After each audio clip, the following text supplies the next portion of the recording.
See my screen now? Shared I now? can. I can. Yes, yes. Fine.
A very good evening to everyone. Thank you so much for joining us today for yet another session of Global Education and Training Institute.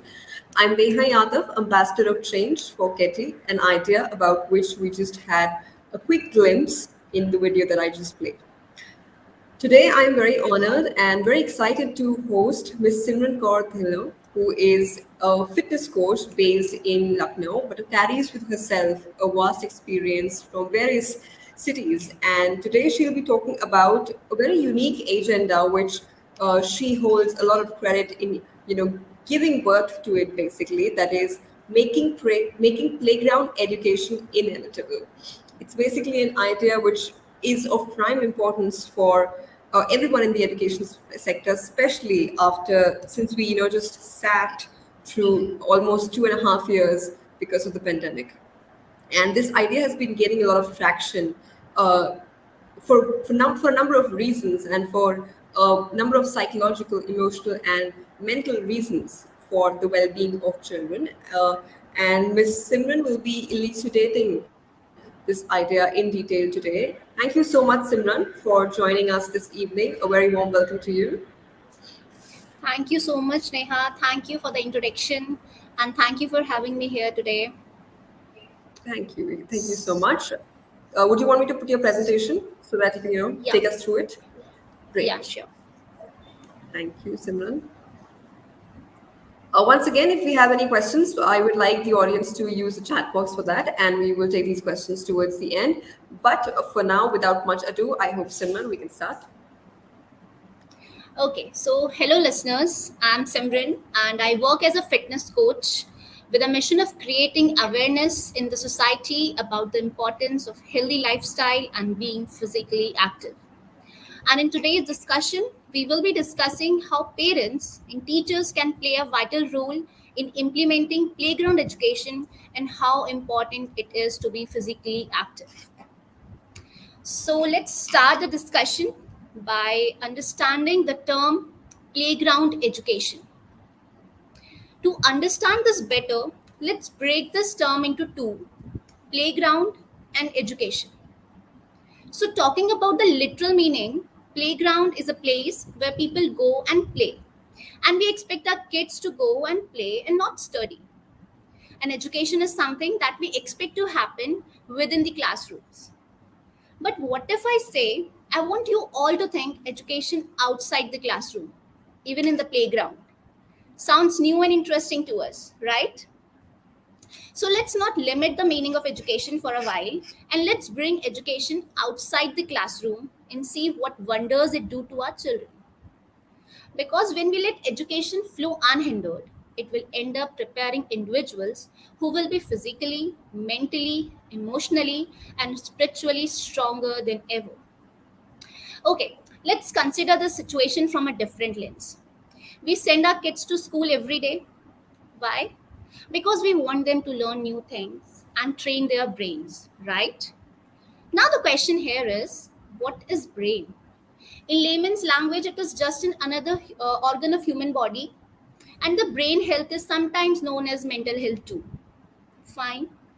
So my question here is, when we spend 5 to 6 hours to train our brain, then why don't we care about our cardiac health, about our pulmonary health, about our bone health, muscle health, hormone health, etc.? Hence, playground education is the solution here. If we include physical activities in our academic curriculum, then physical development of a child will take place in a true form. Therefore, we say playground education is a part of nurturing and growth, both mental and physical, that happens outside the ambit of the classroom. Now, let's come to why is playground education necessary, or say why it has become a need of an hour. So, by introducing our kids to playground education in early stages of life, we will be able to help them in understanding the true meaning and importance of healthy lifestyle. By healthy lifestyle, I mean clean eating and workouts are a part of their daily routine now. They are making conscious, smart choices as a part of their life. They know what they are doing, why they are doing. They must know what to eat and what to avoid. For example, we can ask and guide our children to use stairs instead of lifts or elevators. We should always motivate them to walk and go wherever possible. Right?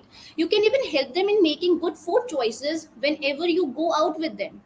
For example, you can always have Subway sandwiches over fried momos. We all love chole bhaturas. But now, because I am in this field and you being parents know the pros and cons of this, but we can manipulate our taste buds. It's very difficult for our kids to understand that. They want it daily.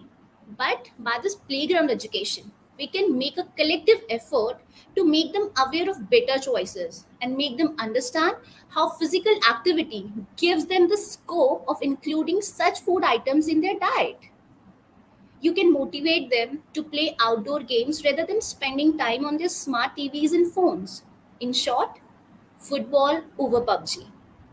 These are a few healthy habits that actually makes a lifestyle healthy.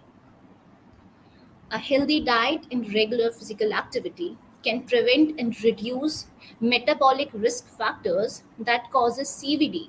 CVD, I mean cardiovascular diseases, which includes high cholesterol and high blood pressure, obesity, etc. Risk of such cardiovascular diseases is likely to be high in obese kids. So now let's talk about how it's helping improving joint and muscle health. Diet and physical activities are responsible for 10 to 50% of bone mass and structure. Physical activity places a mechanical load on the skeleton, and the body responds by strengthening bone mass and supports the activity. In addition, vitamin D, when combined with regular physical activity, enhances the positive effects of calcium. Bone health is crucial during the adolescence because it's on its peak during the later adolescence. As we age, the bone density starts dropping. So those who don't have adequate bone density will face difficulties in the later phase of life. Low bone density leads to osteoporosis and issues like arthritis, which is the most common cause of fracture among adults. In older adults, fracture leads to physical disabilities, depression, reduced risk of life, and so many musculoskeletal pains. Hence, we need to focus on building our base strong. In short, playground education becomes important because it improves the overall quality of life and helps in building good relationship between teachers, parents, and students. It is a wire which holds and benefits everyone involved with it. But the question comes, how to inculcate playground education? For this, parents and teachers have to take a front seat. They have to encourage their kids to get themselves involved in some sort of physical activities, for example, swimming, running, football, cycling, etc. Parents can plan out a family outing together wherein they play with their children and make them believe that even you enjoy being active. Put some limits on TV and gadgets, and being a parent, start taking responsibility of implementing small lifestyle changes throughout the day. For example, if you see your child is sitting in a bad posture, ask him to improve. If you find your child sitting continuously for more than 2 hours, ask him to move a bit, like 700 to 800 steps, sip some water, and sit back. Small gaps in between is so beneficial to keep our body active. But the major question here comes is how to motivate an unmotivated child to exercise. Motivating a child to exercise is challenging because children are not wise enough to understand what's good for them in a long run. This is why teachers and parents play a very important role here. This can be done through three ways. First, parental participation. As we all know, children mirror the behavior of their parents, especially when it comes to health. Research published in International Paper of Obesity and Metabolic Disorders suggests that having one parent obese increases the likelihood of childhood obesity threefold, and two parent obese increases this to tenfold. Research also suggests that for a child to adopt behavior changes in lifestyle, one parent must participate as well. Hence, parental participation becomes mandatory. Parents need to be very careful when they talk about healthy habits with their children. They should not portray it as some sort of punishment. Positive thing as a parent is to engage in physical activity with your kids. Getting off the couch to engage with your kids render multiple benefits for everyone involved.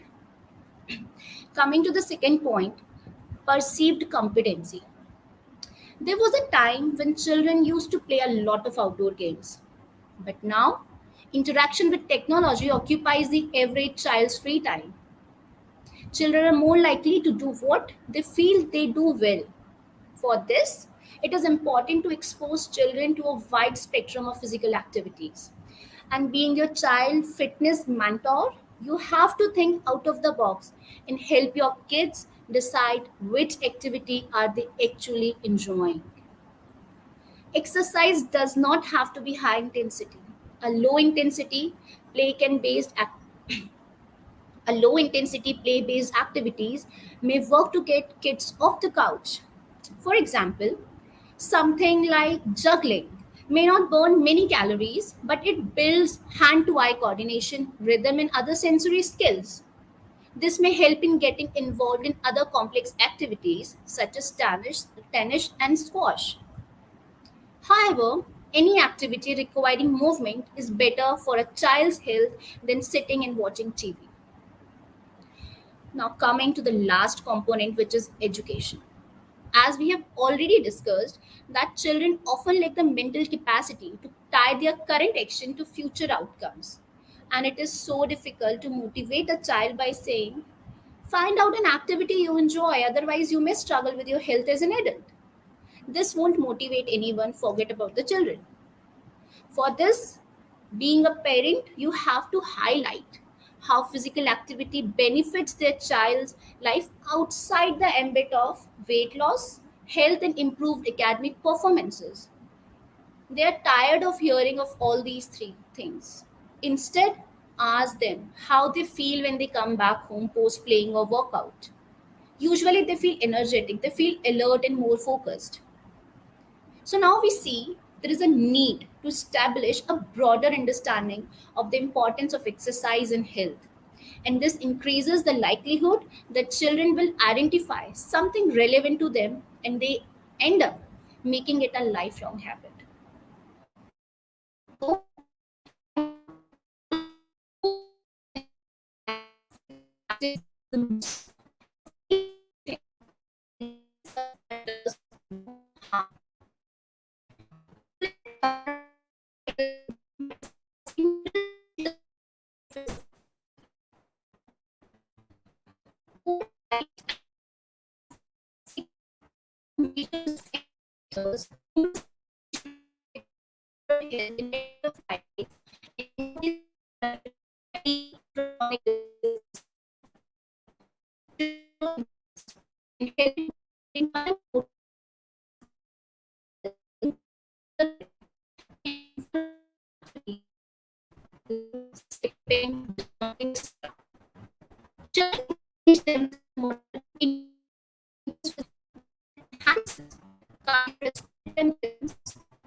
And the thing is, the solution lies right in front of us.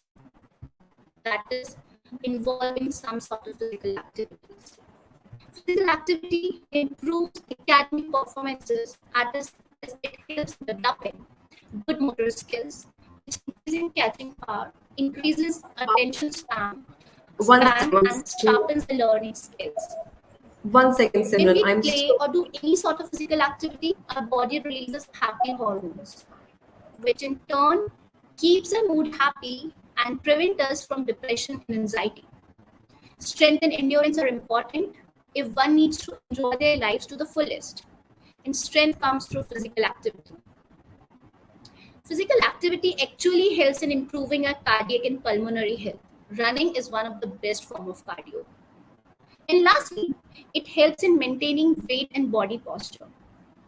Poor body posture can inject inferior complexes in some kids. This can even lead to body shaming and a lot of other serious issues, which leads to low self confidence, and this hampers the overall personality development of a child.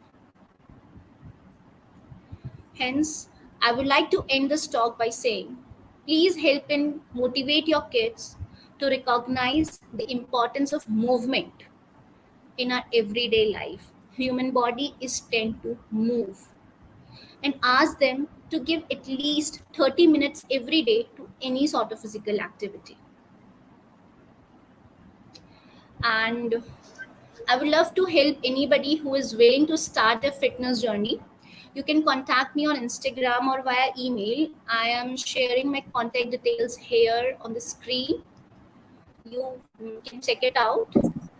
And thank you so much for being us on the talk.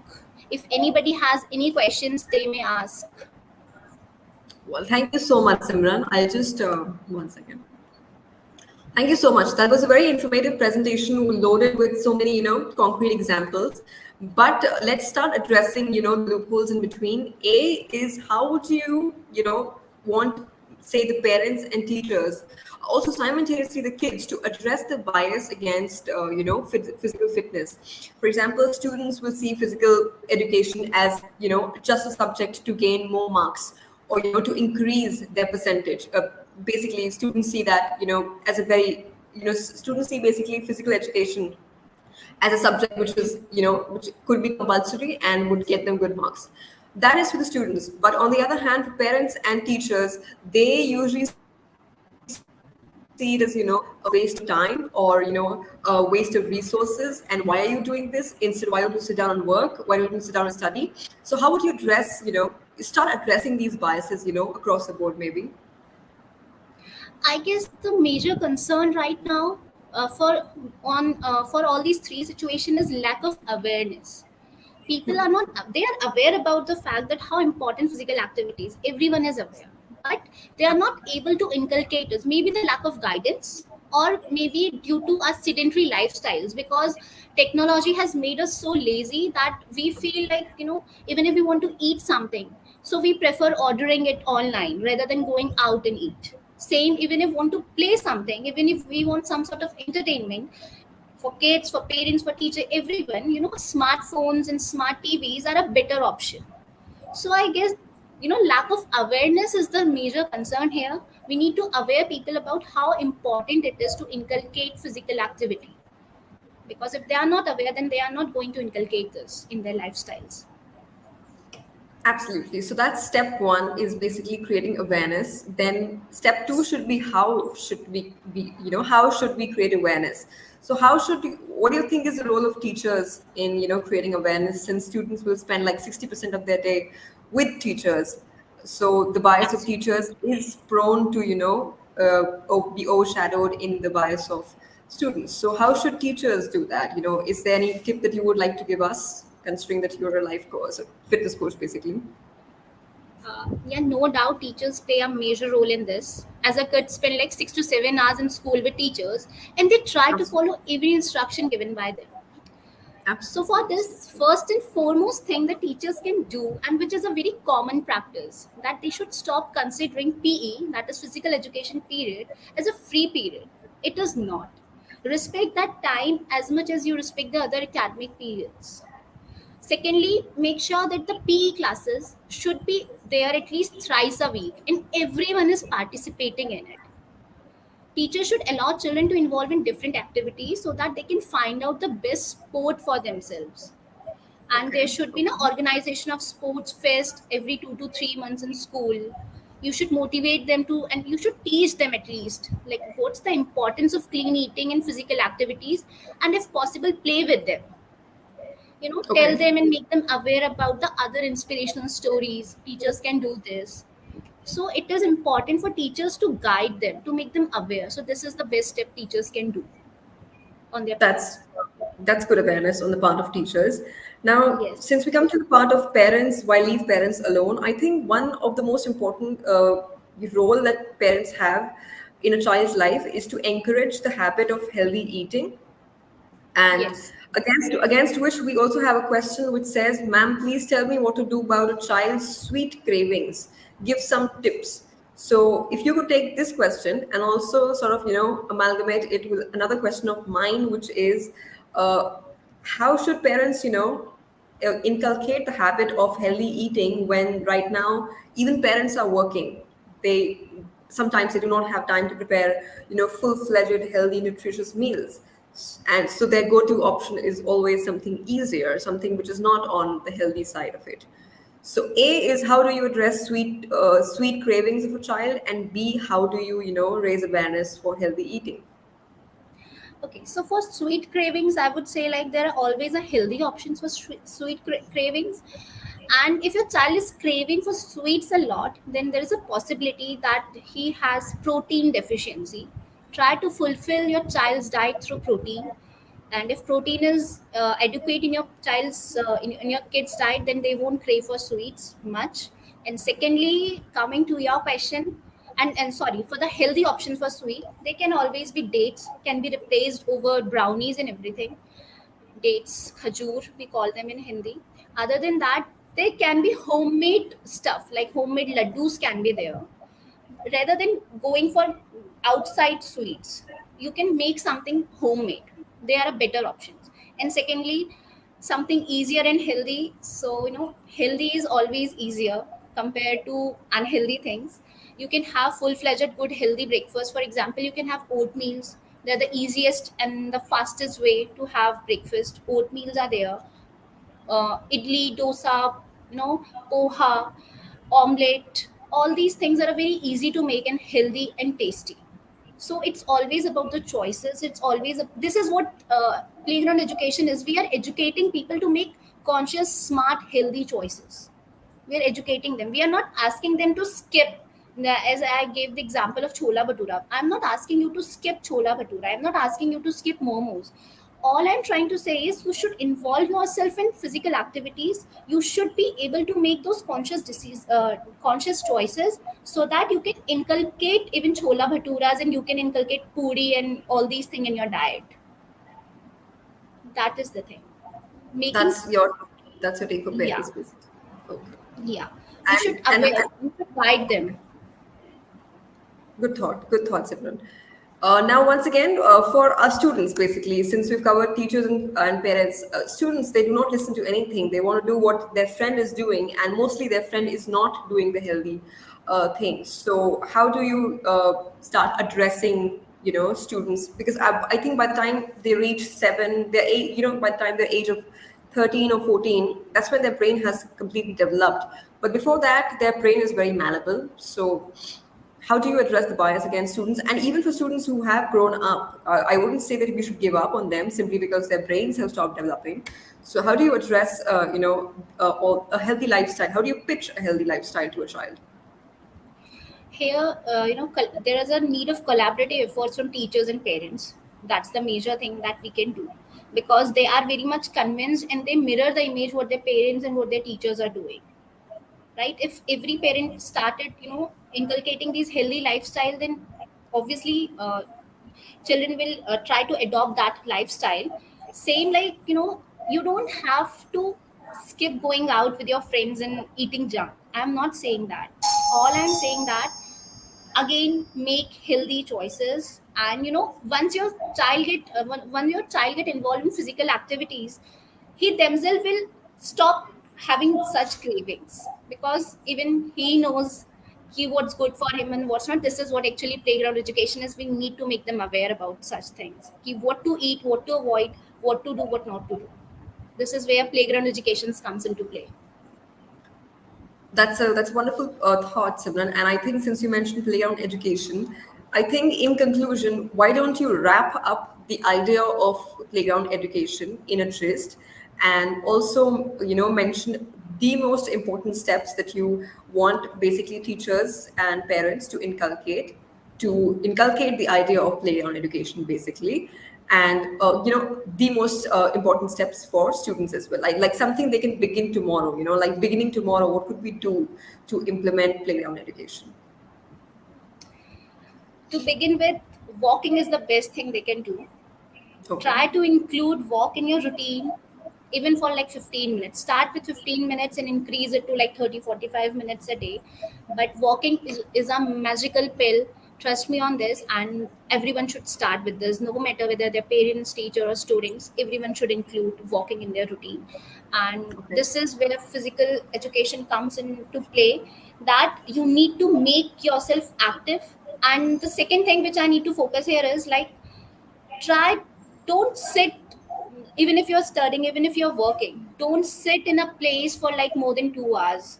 Put a reminder or ask anyone to make you remind to just get up after every 90 minutes, walk a few steps, sip some water, and come and get back to work. Being active throughout the day is more important than just simply going out for 30 minutes and 40 minutes and doing some sort of physical activity, doing workout in it. It's about how active you are throughout the day. So that is important. So these are your three most how many Yes. points did you mention? You mentioned walking, you mentioned Yes. uh, And being what active throughout the day. interacted throughout the day, and what was the third point you And mentioned for us? third is making conscious, healthy, smart choices. What you're Making eating, what you're, yeah. This includes drinking water, adequate drinking water. This includes eating adequate amount of protein. This includes sleeping routine and a lot of things. It's a complete lifestyle. Well, that was a beautiful submission, Simran, by you on playground education for, I think, all the most important stakeholders, especially students and especially teachers and parents, I think. And I hope Simran has left us with some valuable information as to, I think, three most important steps that we've boiled down to. I think we can start implementing them today onwards, maybe the very next minute onwards. Well, thank you once again, Simran. Thank you so much for, first of Thank all, you so much, highlighting the Sneha. concept, the idea of playground education, something that you worked upon very diligently and have, given us good research as well on that. And thank you once again for taking so many, some silly, some very important questions from our end. And this is what happens when we come across a very new topic. We're always the first ones to pounce upon with all sorts of questions. Thank you for being so patient and so kind in taking the questions. And in conclusion, Thank you if so you have much. anything to say as a coach, please, you would like to take these couple minutes to, I think, do that. Yeah, I would like to say there is a logo by Fit India Mission, which is started by Prime Mhm. Minister Narendra Modi. Yeah. That is Yeah. the logo of that is in the tagline is आधा घंटा रोज fitness की dose. So try Yeah. to give yourself half an hour every day, and your life will change immensely. And just start in moving. Your body is supposed to move, so movement is very important. Just don't sit and just play on your phones and play on your smart TVs and just order food. Move and do whatever you want. Once again, it was a very, very wonderful motivational dose coming straight from the Prime Minister through Simran. I hope that is going to, at least motivate us to give up a sedentary lifestyle. Thank you once again, Yes. Simran. Thank you so much Thank you for so joining much, us Neha. today. Thank you. Thank you And so I much, hope, Neha. Thank you. great. I was just saying, I hope to see you again around.